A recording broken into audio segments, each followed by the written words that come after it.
The Velthari had been forgotten long before the galaxy ever knew their name. For 3,000 cycles, they drifted through the outer reaches aboard deteriorating generation ships. A people without a home, without hope, and without a single ally in a universe that had turned its back on them. Their world had been consumed by their dying star centuries ago, and every attempt to settle on a new planet had been met with the same cold response: rejection. The Galactic Council had made it clear. The Velthari were untouchables, a species marked by an ancient plague that had once ravaged a dozen systems. Though the disease had been eradicated from their population generations ago, the stigma remained like a brand seared into their collective identity. No species would trade with them. No station would dock their ships. They were ghosts, invisible to the prosperity that surrounded them. Mia Chen had never heard of the Velthari before that morning on the human colony of New Horizon. She was a xenobiologist, young and idealistic, with dark eyes that still held wonder at the vastness of space. When the distress signal came through, weak, desperate, transmitted in a dozen dead languages before finally reaching Standard Galactic Common, she was the first to volunteer to investigate. "They're asking for medical supplies," Mia said, studying the translation matrix on her datapad, "and food. Basic necessities. Their ships are failing." Commander Max Rodriguez leaned against the doorframe of the communications hub, arms crossed, his weathered face creased with concern. He'd seen enough of the galaxy to know that desperation made people, any people, dangerous. But he'd also served with Mia long enough to recognize that look in her eyes. "The Council won't authorize aid," Max said quietly. "I already checked. The Velthari are quarantine-marked, have been for centuries. Because of a plague that doesn't exist anymore." Mia's voice rose with indignation. "Max, they're dying out there. We have the supplies, we have the medicine." Max ran a hand through his graying hair. Humanity was still relatively new to the galactic stage, barely 2 centuries since first contact. They'd learned quickly that the established powers didn't appreciate newcomers who disrupted the status quo. Helping the Velthari would earn them enemies, but then again, humans had never been particularly good at following rules they considered unjust. "Get a team together," Max finally said. "We leave in an hour." The Velthari ships were heartbreaking to behold. Once they might have been magnificent, sleek vessels designed for long voyages among the stars. Now they were patchwork husks held together by improvised welds and desperate prayers. As the human shuttle approached, Mia counted 17 ships in various states of decay, drifting in a loose formation around a dying ice giant.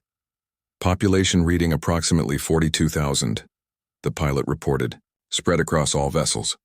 Life support is, God, it's barely functioning on most of them. When they docked with the largest ship, Mia was struck first by the cold. The Velthari had diverted almost all power to essential systems, leaving the corridors frigid and dim. Then came the smell, not unpleasant but distinctly alien, like copper and rainfall and something else she couldn't identify.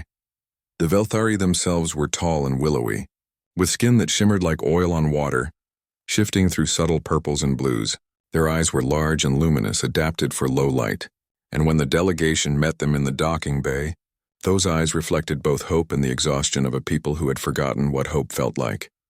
"You came," their leader, Genthar, said in halting common. Her voice carried harmonic overtones that made the words sound like music. "We did not think." "No one comes." Mia stepped forward, her breath misting in the cold air. "We're here now. Let us help." Over the next 3 days, the human team worked tirelessly. They distributed medical supplies, repaired critical systems, and brought food. Real food, not the recycled nutrient paste the Velthari had been surviving on. Max coordinated with New Horizon to send additional resources, pushing their colony's reserves to the limit. But it was on the 4th day that everything changed. 3 Galactic Council enforcement vessels appeared at the system's edge, their weapons systems hot. The lead ship's captain, a hulking Krognath named Vexthal, appeared on the view screen with undisguised contempt. "Human vessel, you are in violation of quarantine protocols 774 through 812. Cease your aid operations immediately and withdraw, or face sanctions." Max stood on the bridge of the human ship, very aware that his small vessel was outgunned and outmatched. Behind him, Mia and the rest of the crew watched in tense silence. Through the viewport, he could see the Velthari ships, Still fragile, still vulnerable, but now with their lights burning a little brighter. Negative, Max said calmly. These people need help. We're not abandoning them. Vexthal's face twisted with what might have been surprise or fury. It was hard to tell with Krognath expressions. You would risk your standing in the council for these diseased remnants? They are nothing. They have nothing. This is foolishness, maybe, Max agreed. But it's the right kind of foolishness. For a long moment, the universe held its breath. The Krognath ships could destroy them easily. Max knew it. Mia knew it. Everyone knew it. Then slowly, Vexthal's expression shifted to something that might have been grudging respect. Humans, he growled. You are either the bravest species in the galaxy or the most stupid. He paused. Possibly both.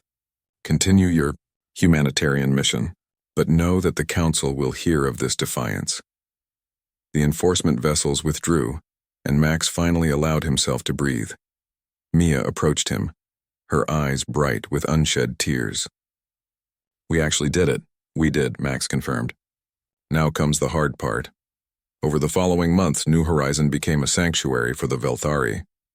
The human colony, against the protests of the Galactic Council, offered them settlement rights.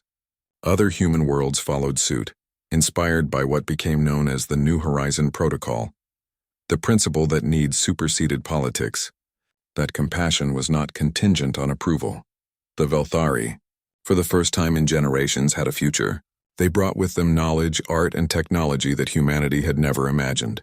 Their expertise in long-duration space travel revolutionized human ship design. Their philosophy of resilience in the face of absolute adversity became woven into human culture.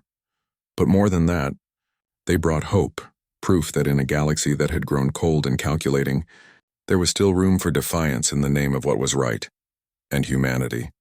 Young and reckless and impossibly stubborn, had reminded the universe of something it had forgotten, that civilization wasn't measured by power or longevity, but by the willingness to stand with the forgotten when everyone else looked away. The Velthari were forgotten no more.